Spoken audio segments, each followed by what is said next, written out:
Nagtagumpay naman si Tanggol na makatakas mula sa mga kapulisan at magkasama na sila ngayon ng kanyang ama.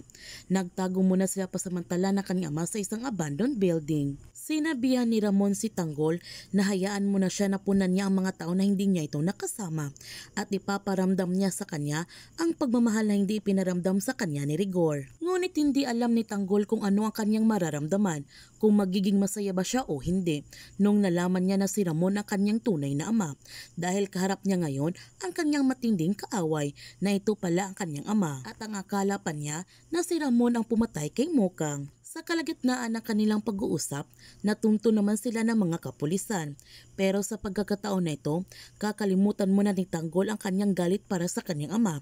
Magtutulungan silang dalawa upang makatakas sila nito. Habang si Marites, nagpunta siya sa ospital upang tingnan ang kalagayan ni David. Ngunit isang malakas na sampal lamang mula kay Rigor ang sumalubong sa kanya at binugbog pa siya nito. Pinakulong pa siya ni Rigor dahil tinulungan niya na makatakas sina Tanggol at Ramon. Makakatakas pa kaya sina Tanggol at Ramon mula sa mga kapulisan? Yan ang ating abangan sa Batang Quiapo. Kung bago ka pa channel ko, don't forget to like, subscribe, and click notification bell para palagi kang updated sa mga videos in-upload ko. Thank you for watching and God bless to everyone.